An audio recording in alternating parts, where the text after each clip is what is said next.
नगरीय भूगोल के अंतर्गत नगरीय आकारिकी के विषय में हम लोग अध्ययन कर रहे हैं। अर्बन मॉर्फोलॉजी या नगरीय भूगोल नगर के अध्ययन का एक महत्वपूर्ण भाग होता है।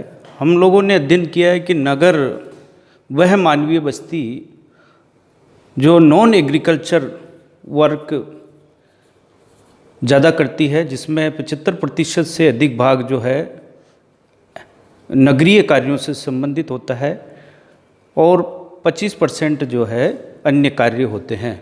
तो जो मानवीय बस्ती नगर के रूप में है उसके आंतरिक भाग के बारे में अध्ययन जो है वो नगरीय आकारिकी के अंतर्गत किया जाता है। नगरीय भूगोल में नगरीय आकारिकी, नगरीय संरचना, नगरीय भूदृश्य तीनों ही शब्द एक दूसरे के समान अर्थ वाले शब्द हैं। कहीं कहीं हमें नगरीय संरचना शब्द काम में लिया हुआ मिलेगा, कहीं नगरीय भूदृश्य उपयोग में आएगा, कहीं नगरीय आकारिकी शब्द काम में लिया मिलेगा। अलग अलग पुस्तकों में तीनों का जो अर्थ है वो लगभग एक समान ही है। अर्बन मॉर्फोलॉजी दो शब्द हैं, अर्बन यानी नगर से संबंधित, मॉर्फोलॉजी जो है ग्रीक भाषा का शब्द है, जो मॉर्फो और लोगोस दो शब्दों से मिलके बना है। मॉर्फो से तात्पर्य है आकृति और लोगोस शब्द का तात्पर्य है वर्णन। अतः ये कहा जा सकता है कि मॉर्फोलॉजी से तात्पर्य है किसी आकृति का वर्णन। चूँकि अर्बन मॉर्फोलॉजी हम लोग पढ़ रहे हैं तो इससे तात्पर्य है कि नगर की आकृति का वर्णन, नगरीय जो क्षेत्र हैं उसके आकार और आकृति के वर्णन के बारे में जो है प्रदर्शित हैं। इसीलिए हम इसे अर्बन मॉर्फोलॉजी कहते हैं। मॉर्फोलॉजी से जो है आकार या स्वरूप के बारे में बात करना या बहस करना, किसी आकार के बारे में चर्चा, उस पर डिस्कस करना, उस पर वर्णन करना, ये सारे जो चीज़ है वो मॉर्फोलॉजी में आते हैं। तो नगरी के आकार और उसके स्वरूप के बारे में जब वर्णन किया जाएगा, उसके विषय में बात की जाएगी, तो उसे जो है हम अर्बन मॉर्फोलॉजी कहेंगे। नगरीय आकारिकी जो शब्द है वो बड़ा व्यापक शब्द है। इसके अंतर्गत जो है नगर की सीमाओं के भीतर की जो सारी विशेषताएं हैं एवं जो प्रतिरूप है नगर के सीमाओं के भीतर, उन सभी का जो अध्ययन है उसको नगरीय आकारिकी के अंतर्गत किया जाता है।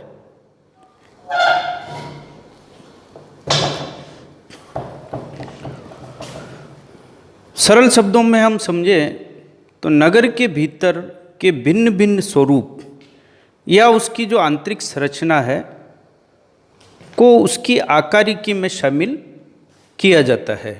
यानी नगर की सीमा के अंदर जो जो भी विशेषताएं, स्वरूप, आकार जो नज़र आती है वो सारी नगरीय आकारिकी का अध्ययन क्षेत्र है। इन सब के बाद में हम देखते हैं कि यानी नगरों का जो आंतरिक भाग है उसका अध्ययन है, तो इसे नगरों का आंतरिक भूगोल कहा गया है। और नगर के आंतरिक भूगोल में जो है नगर के आंतरिक भागों का विस्तार से अध्ययन इस नगरीय आकारिकी में किया जाता है।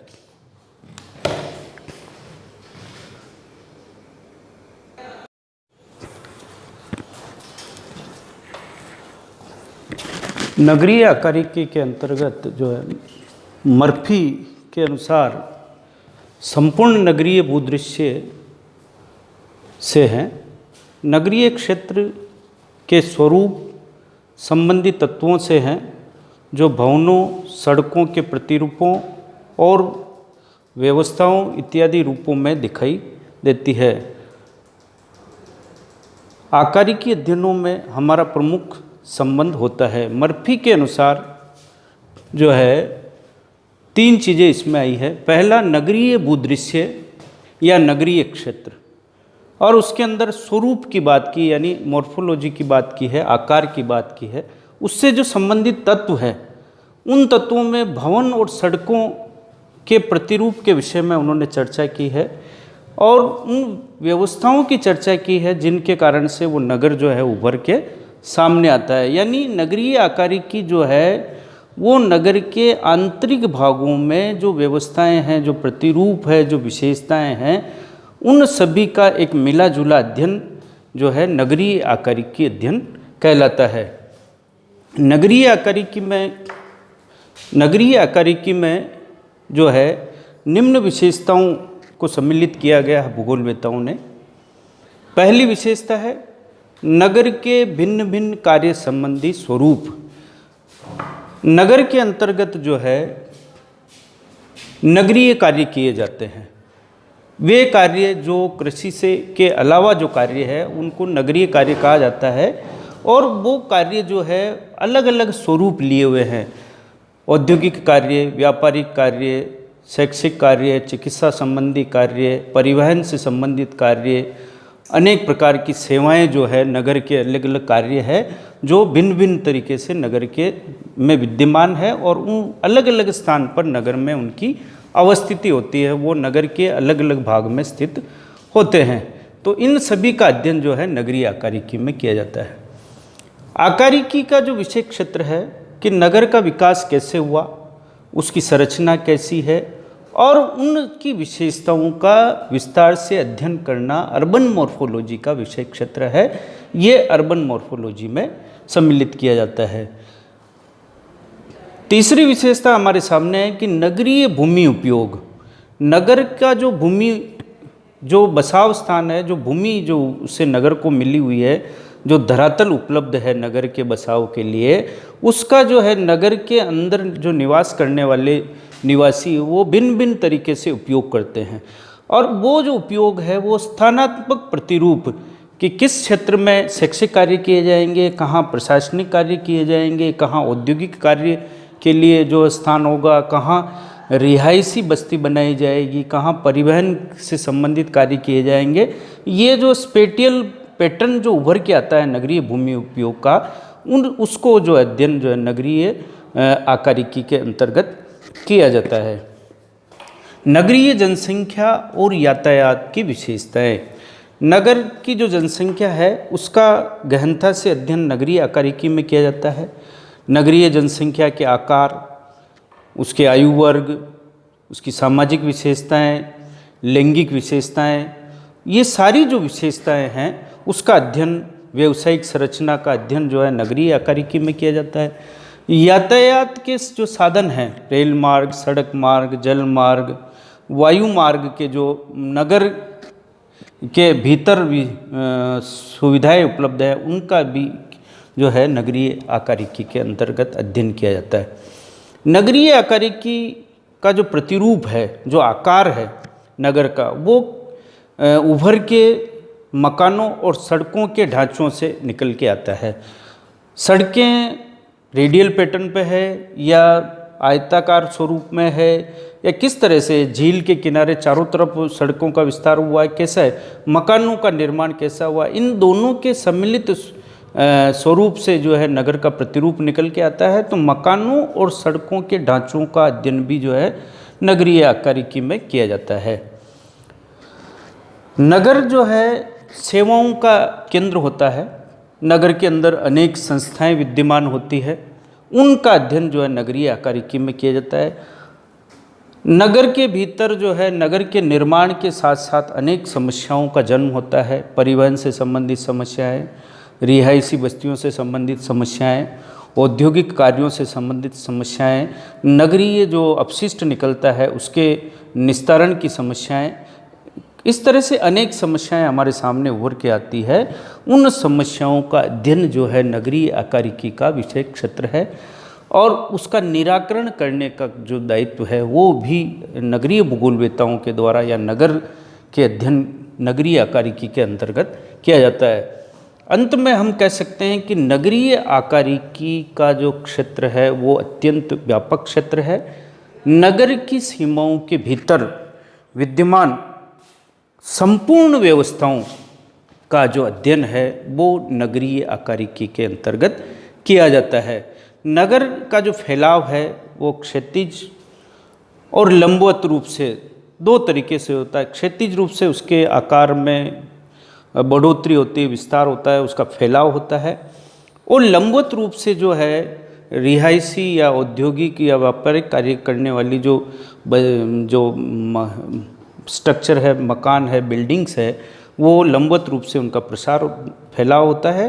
तो लंबवत और क्षैतिज दोनों ही विस्तार का अध्ययन नगरीय आकारिकी का एक महत्वपूर्ण क्षेत्र है। तो हम देख रहे हैं कि नगर आकारिकी का अर्थ और उसकी परिभाषा और नगरीय आकारिकी के अंतर्गत कौन कौन से तत्व या विशेषताओं को सम्मिलित किया जाता है, उसका हमने एक विस्तार से अध्ययन इस व्याख्यान में किया है।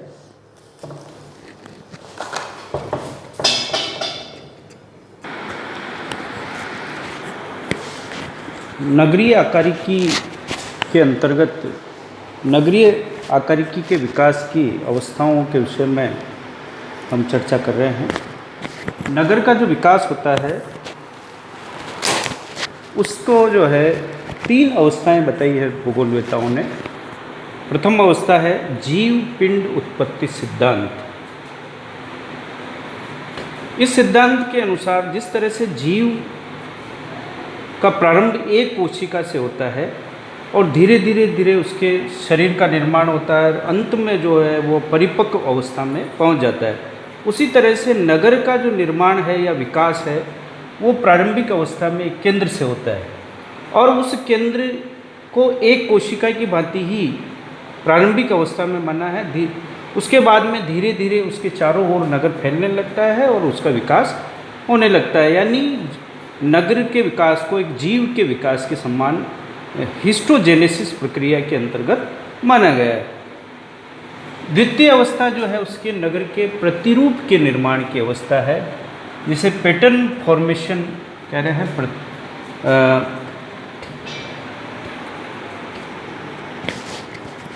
इस अवस्था में जो है नगर के जो स्वरूप का निर्धारण होता है, उसका आकार के निर्धारण की प्रक्रिया प्रारंभ हो जाती है। मकानों और सड़कों के निर्माण की प्रक्रिया प्रारंभ हो जाती है।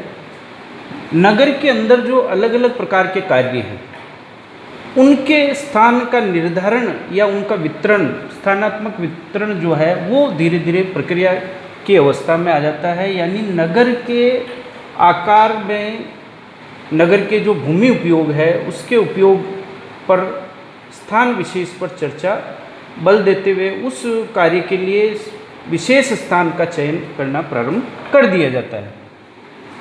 नगरीय आकारिकी विकास की जो अंतिम अवस्था है वो अंतिम अवस्था है स्वरूपोत्पत्ति यानी मोर्फोजेनेसिस प्रोसेस। इस अवस्था को यानी स्वरूप का अंतिम चरण माना गया है कि इस अवस्था में आते आते नगर पूर्ण रूप से एक नगरीय इकाई के रूप में उभर के आ गया, उसके आकार का निर्धारण हो गया, प्रतिरूप का निर्धारण हो गया और नगर की अंतिम अवस्था पर नगर कहलाने लायक वो नगर की स्थिति में आ गया है। तो ये जो तीसरी अवस्था है, जो अंतिम अवस्था है, नगरीय विकास की अवस्थाएं हैं। नगर आकारिकी की ये 3 अवस्थाएं हमारे सामने आती हैं।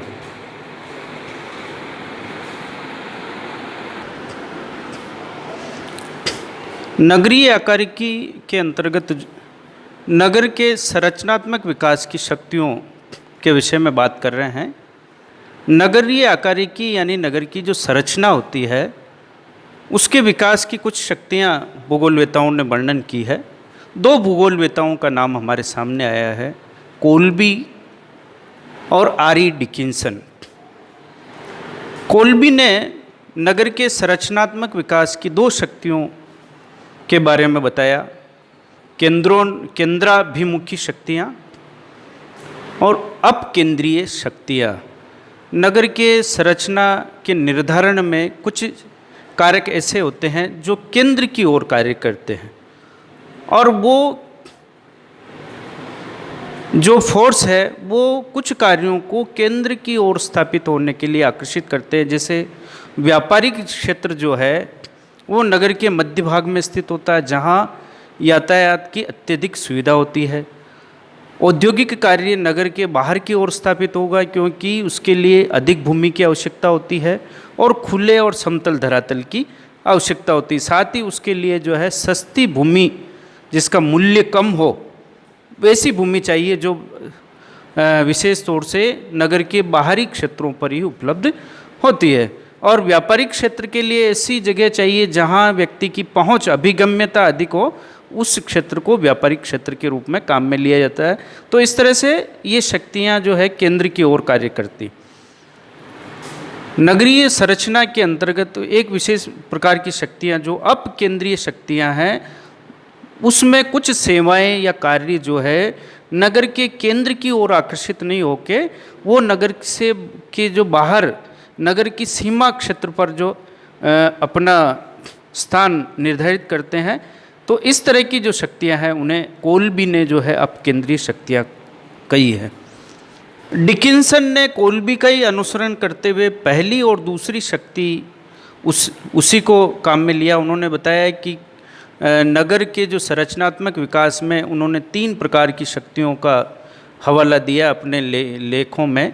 केंद्राभिमुखी शक्तियाँ, अपकेंद्रीय शक्तियाँ, स्थानात्मक विभिन्नीकरण की शक्तियाँ।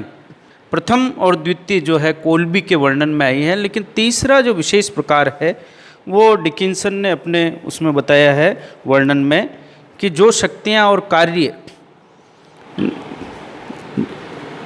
किसी कार्य के स्थान को तय करते हैं, है ना। नगर के अंदर जो धरातल उपलब्ध है, जो भूमि उपलब्ध है, उसमें प्रत्येक कार्य अपनी विशेषताओं के आधार पर अपनी अवस्थिति का निर्माण करता है। तो इसके कारण से उसकी जो अलग जगह पर विशेषता स्थापित होती है। तो अतः ये कहा जा सकता है कि कुछ क्षेत्रीय इकाई या समूह हैं जिसके निर्माण के लिए जो है कुछ शक्तियाँ कार्य करती है। उन कार्य शक्तियों को स्थानात्मक विवेकीकरण की शक्तियाँ कहते हैं। इस तरह से हम कह सकते हैं कि भूगोल में 2 प्रकार की शक्तियाँ कार्य करती है। आगे के अध्ययनों में आएगा कि नगर के संरचनात्मक विकास में जो है 7 प्रकार के कारक, ऐसे कारक हैं जो नगर के निर्माण में महत्वपूर्ण योगदान देते हैं। उन 7 कारकों को 7 प्रकार की शक्तियों के रूप में हम आगे अध्ययन करेंगे। धन्यवाद। आज को तो